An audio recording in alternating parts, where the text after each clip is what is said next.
ex ministro de gobierno. Henry, un gusto tenerlo aquí. El alza del IVA, ¿cuál es su opinión sobre esta propuesta del gobierno de Noboa para financiar el costo del conflicto armado interno y otras cosas más? Buenos días, un gusto, gracias por la oportunidad, amigos del panel, oyentes y seguidores de Radio Centro. Yo saludo algo. En los últimos días ha habido un debate que ha propiciado el presidente de la República acerca de cómo se debe financiar los ingresos permanentes que requiere el Estado para afrontar esta crisis de seguridad que no es coyuntural, que no va a ser de pocos meses, y también el tema del problema que tiene de flujo de ingresos el Ecuador, que ya lo venía arrastrando desde hace algún tiempo, tomando en cuenta que próximamente vamos a dejar de recibir 1.200 millones de dólares, por ejemplo, de la explotación del Yasuní ITT. Entonces, es bueno que la sociedad debata y que los representantes de la sociedad, que son los legisladores, tomen posiciones al respecto. No sé si se han fijado ustedes, que son líderes de opinión, que más allá que a nadie le gusta pagar más impuestos, evidentemente, una extracción de recursos del bolsillo de los ciudadanos a un Estado, ha habido mucha mayor madurez para entender este sacrificio y este aporte que se hace a lo público. Usted ve gente de distintas tendencias, ve a representantes empresariales inclusive diciendo, bueno, si esto sirve para la seguridad, si eso sirve para el déficit, si hay un achique el Estado, si hay responsabilidad, podemos hacer un esfuerzo. Yo saludo eso, porque normalmente eso no sucedía en el Ecuador. Era el mundo del blanco y negro, el todo o nada, el sí o no. Entonces sí hay esta reflexión por parte de sectores políticos, sociales, de darle también una salida al gobierno. Y cuando hay críticas, que sean constructivas. Hago este antecedente para ponernos en el contexto de qué es lo que pasó en el país. Ya lo de la Asamblea, más allá de ciertos bemoles jurídicos de lo que yo denomino experimento parlamentario. Y digo experimento parlamentario porque normalmente un presidente le llamaría la atención que legisladores modifiquen su propuesta incorporando temas que según la Constitución y la Corte Constitucional no lo puede hacer. Inclusive si aparecen o aparentan que son positivas. Ya hay sentencias de la Corte de que tú no te puedes mover por fuera de la iniciativa del presidente. Si el presidente envió IVA, tú lo que tienes que hacer es en vez de 12, 13, negar, archivar, pero no irte por otra tangente. Lo han hecho. Medio justificadamente en algunos casos, otros claramente discriminatorios. Pero es inconstitucional. Yo creo, más allá que no me gusta sentenciar y quiero ser proactivo, que es lo que está medio de moda, por así decir, de que eso va a tener problemas en la Corte, porque ya hay precedentes, ya existen, ya no es una opinión de un abogado A o un abogado B o alguien que ha tenido experiencia, como el caso del Pocho y mía, que hemos estado en el seno del legislativo. Y segundo, asimismo, llamaré la atención con los legisladores no observen algo que también para mí es inédito. Normalmente un presidente veta u observa lo que te aprueban. Un presidente no veta algo que la Asamblea no le aprueba. ¿Por qué digo esto? Porque inmediatamente he visto que el presidente de la República ha vuelto a incorporar el tema del IVA en su veto. Tema que no fue aprobado. Si tú revisas el texto que le tiene que haber enviado el secretario de la Asamblea, que ha sido bastante diligente, por decirlo menos, no está el IVA. Entonces, más allá que estamos un poco de acuerdo en la ayuda al gobierno, a mí sí me preocupa futuro. Ahorita porque todos están o en cordialidad cívica o tongueados, no sé, no me interesa, ese es un juicio de valor, pero mañana cualquier otro presidente en cualquier tema ya no va a importar lo que apruebe la Asamblea. No importa lo que tú apruebes, que yo en mi veto te incorporo cualquier cosa que no está en el texto aprobado. Anda tú, mira a saber si consigues 92 votos. Ojo, mire cómo hago una reflexión por la experiencia. Hoy porque hay una persona conocida que lo están apoyando, que es de la misma línea, y cuando no sea así, ojo con esa experiencia. En todo caso, se abre una oportunidad para que el gobierno tenga los recursos suficientes para poder afrontar de mejor manera esta guerra interna que estamos viviendo contra el narcotráfico, y mi única reflexión es, ojo, esto no puede ser temporal, los ingresos deben ser de carácter permanente y predecibles. Henry, buenos días. Yo le he llamado a este proyecto, el proyecto del yo no fui, porque todos van a decir yo no fui, pero todos finalmente consintieron el tema.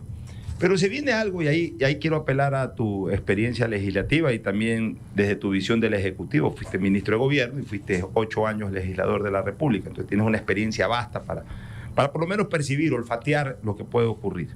¿Qué resulta? Que hubo 83 votos que no se sumaron a la iniciativa del IVA. Ya, no se sumaron a la iniciativa del IVA.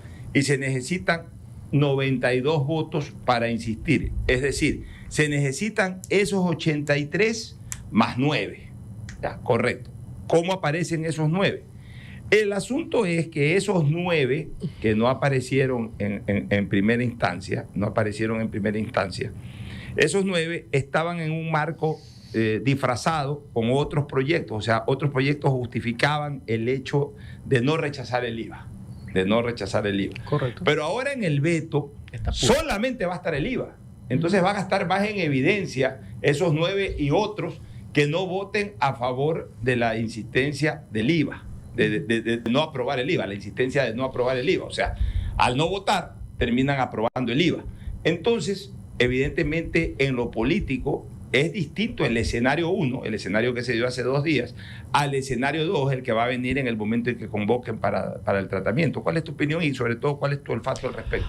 Has hecho el análisis correcto. Esos son los escenarios, lo has hecho con precisión. El yo no fui, que evidentemente no me gusta mucho porque yo creo que uno debe defender una posición, un concepto. Pero aquí es a todas luces claro y evidente que hay un acuerdo, que yo no le vería nada de malo. El problema es que no lo dicen, ¿ya? Inclusive, si tú te fijas, y hay números y encuestas al respecto, pese al sacrificio que conlleva para la ciudadanía, hay sectores que dicen que si era inevitable el IVA, había que hacerlo. Ya no hay ese repudio anteriormente. ¿Por qué? Por la situación, por la guerra, porque nos ha tocado. Ya no es solamente a nivel de policía, sino que tocó las fibras más delicadas de todos los ciudadanos. Lo hemos conversado aquí, el tema de TC Televisión, entre otras cuestiones. Así que yo creo que debe ser de frente la posición. No me gusta el yo no fui. Y me imagino que la estrategia, porque todo ha sido manejado como relojería suiza, ¿ya? No tanto en los conceptos, porque no has visto ningún discurso por fuera de serie, pero sí la carpintería legislativa es perfecta y en eso conozco a los personajes, son excelentes lobistas, la verdad un poco caros para el mercado, pero son muy buenos lobistas, por así decir. A lo que van es que no existan los 92 votos para que entre el tema del IVA, que hay una presión que no me gusta mucho. Si ves el veto, que creo que no tiene mucha sustancia jurídica, pero ya se verá después, es un punto permanente y los otros puntos los dejan a discreción del presidente. Ni siquiera es una temporalidad de 1 por año. En materia tributaria, que es predecible, que tiene el concepto que se denomina de reserva de ley, esa discrecionalidad en materia impositiva, no digo que sea legal, no es muy ortodoxa. Para el efecto de la seguridad jurídica no es muy bueno por el tema de la inversión extranjera. Pero yo creo que van a eso. Pero voy a reflexionar un poco más a lo que tú dices, porque estamos un poco especulando. Ya no estamos entrando en el mundo de los hechos, sino en el mundo de las opiniones. Supongamos que no les salga y se quieren cubrir por un tema electoral o clientelar, y sí hay los 92.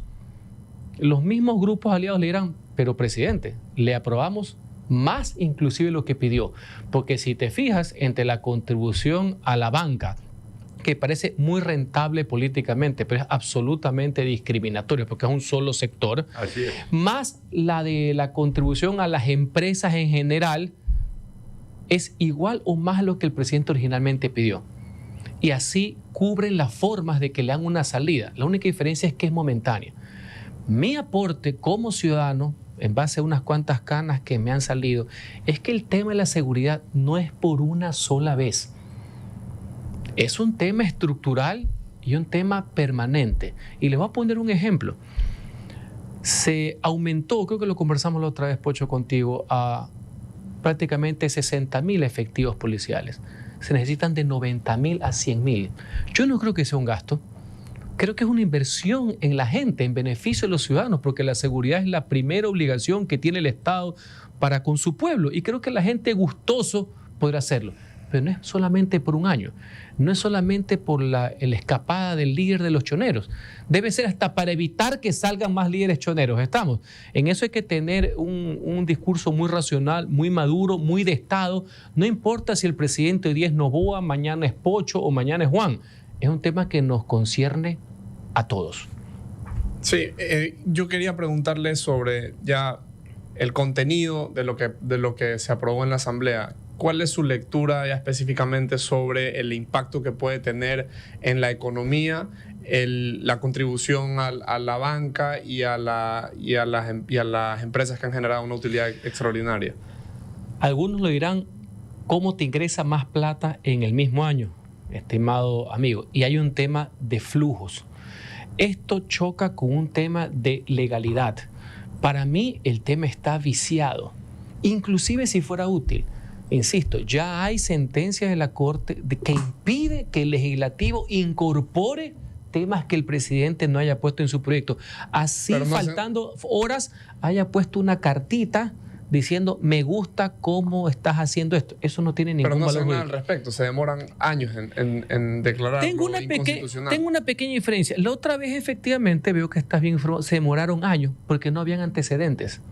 Ahora ya tienen un antecedente. Ahora la Corte sabe que estos están obrando contra precedente expreso. Entonces no creo que se muera años. Lo que sí pasa en ese interín es que no hay vómito prieto, por así decir. Esa plata ya ingresó. Entonces tengo mis dudas de que se demoren mucho tiempo, a diferencia de la primera vez que salió esto con un tema, un impuesto ambiental, cuando los legisladores tenían la costumbre de meter temas. Y ojo, ni siquiera es para favorecer, porque alguna vez hubo un antecedente en que los legisladores, yo estuve en esa legislatura, sí metieron algo, pero fue para quitar impuestos, no para crear ni impuestos ni contribuciones.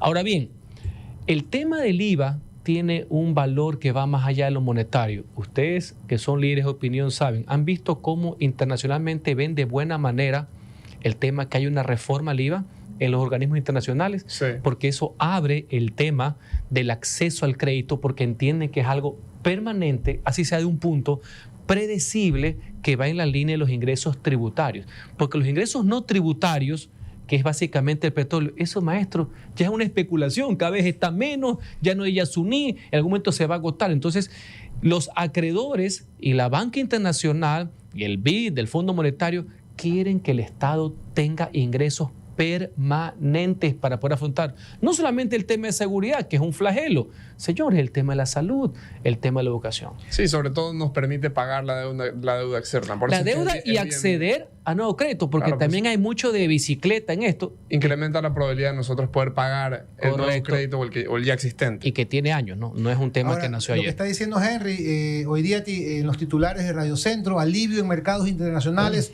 porque sigue abierta la puerta para el alza del IVA. El incremento del IVA en Ecuador se definirá en un allanamiento tácito de la Asamblea Nacional. Otro titular, Berkeley, ¿no? ¿Está bien mi inglés? ¿Usted muy bien. Berkeley. ¿Cómo? Berkeley. Su inglés es de Inglaterra, ¿no? Súper anglosajón. Bueno, Berkeley calcula que Ecuador recibirá unos 2.300 millones extras por medidas, incluida el alza del IVA al 15%. Henry, pasando a otro tema, tú fuiste ministro de gobierno, tu reacción por lo que tuvo que pasar ayer tu sucesora en ese incidente con esta señora Mónica Palazos, porque se dedica a dar palazos a todo el mundo, realmente esta señora, a insultar, incluso hasta difamar, porque lo de ayer fue una difamación, una calumnia. O sea, ¿cómo se le puede decir a una ministra que es parte de bandas delincuenciales cuando incluso recién está en el cargo y por lo menos no ha dejado ningún tipo de evidencia al respecto? Mi respaldo a la doctora Mónica Palencia, actual ministra de Gobierno, ante los hechos acaecidos ayer. Le conversaba aquí un amigo, a veces la gente critica cómo los diputados reaccionan, pero a veces no entienden, o los actores políticos, ministros, cuando están en esas audiencias, ¿qué es lo que pasa ahí adentro? Pues mi querido Pocho, ahí el ambiente es caldeado, es muy fácil estar del otro lado. Entonces ella va de ministra, va acudiendo a una comparecencia en la Asamblea por el caso de Vicencio. Yo fui la semana pasada como exministro, valga la aclaración, pero algo he aprendido a ser más frío con el tiempo. Le dicen de todo, sin ninguna cuestión. Para mí ya el tema arreglado. la asambleísta en mención tiene esa característica, ¿no? Por eso yo le he puesto Mónica Tiene Palacios. esa característica y bueno, vimos la reacción, que lo entiendo en lo humano, más que nadie. No es justo lo que le dijeron, porque uno puede criticar y el poder está para ser criticado, pero la rudeza no es sinónimo de bajeza. Uno puede ser duro, pero no ruin. Y ahí es donde se marca la diferencia en la política. Así que mi solidaridad con ese accionar, pero ya me di cuenta que por ahí va el tema de la comisión y se desvirtúa el origen político de la comisión del tema de Villavicencio, que eso es lo de fondo, por así decirlo. Nunca se ha hablado más allá de los autores materiales, la mayoría ya están muertos. Pero no se conoce nada al respecto, ¿no? Finalmente, ¿de dónde se ordenó la bala o las balas? Bueno, si uno sigue con detenimiento el accionar de la Fiscalía, se pospuso un poco la audiencia en el tema de los autores materiales, quedan todavía algunos. Recordemos que hay un testimonio anticipado, lo declaró la fiscal hace unos meses, y yo sí creo que hay temas importantes de cómo la Fiscalía va a llegar a los que eventualmente van a ser los autores intelectuales del crimen de Villavicencio, porque los materiales ya están. Y una pequeña alcance, si uno se fija, los brazos operativos tienen que ver con un GDO, Grupo Delincuencial Organizado denominado Los Lobos, también declarados como terroristas. ¿Sí se han dado cuenta cómo se repite el tema, la estructura de los lobos en otros casos? Y la denuncia que hizo la fiscal general, una mujer valiente, decidida, honesta, que merece el respaldo del país, de quienes o quien quería atentar contra su vida, que es un señor apellido Pico, que fue detenido y que fue uno de los fugados en esos días macabros de principios de enero. No solamente se fugó el líder chonero, se fugó también el líder de los lobos, denunciado por ella por intentar asesinarla. Tiene que ver con el caso de Vicencio, esa banda, y ojo, se repite mucho la banda en otros temas, ¿no? En otros casos que esté investigando la Fiscalía. Finalmente, de mi parte, Henry, hay que saludar la decisión ayer de la Asamblea de finalmente aprobar el convenio de libre comercio con China, que fue un proyecto y que fue un acto trabajado en el gobierno de Guillermo Lasso. ¿Cuáles van a ser los beneficios de este proyecto, por un lado, de este tratado? Y ¿hasta qué punto tiene que mitigarse el temor de que el mismo pueda ser perjudicial para el comercio ecuatoriano en materia de importación, básicamente? Saludo y felicito a la Asamblea Nacional, a los legisladores que se pusieron al lado del progreso del país al ratificar el Tratado de Libre Comercio que se celebró con China, cuya negociación fue en un periodo récord. Felicito al exministro Julio José Prado, al exministro Daniel Legarda y a todos los equipos del Ministerio de Comercio que estuvieron en esa línea. Al embajador Carlos Larrea, excelente embajador del Ecuador en China, hoy vicecanciller de la Nación, funcionario y embajador de carrera. Esa es una posición de país. En la práctica, mi querido Pocho, China tiene muchos años que ya está en el Ecuador. Ahora es momento que nosotros estemos con mayor fuerza en China. Los temores, que en algunos casos pueden haber sido fundamentados y en otros eran absolutamente sin fundamento alguno, creo que en estas semanas de debate y que se tomó la Asamblea y que los expertos salieron, eran totalmente infundados. Se protege la industria, se protege el comercio, se protege la agricultura y yo lo veo como una oportunidad. Y una anécdota, para que vean lo interesante que es la geopolítica y cómo uno no tiene que ideologizar la relación exterior. Más allá de lo que pensemos del comunismo, etcétera, o de ese capitalismo, comunismo sui generis que hay en China, un país que ha ayudado bastante al Ecuador. En el año 2021 ayudó bastante con el tema de las vacunas, al inicio del régimen del presidente Lasso. Hubo una gran renegociación de la deuda externa con China, sino que la gente se va olvidando. Y parte del anecdotario es que el presidente Xi Jinping, lo más que preguntaba, lo que más preguntó en las visitas de Estado era por la pitahaya. Así les decían. Así que, ojo, gran oportunidad para dar un salto de progreso y que beneficie al empleo en el Ecuador. Muchísimas gracias a Henry Gugalón.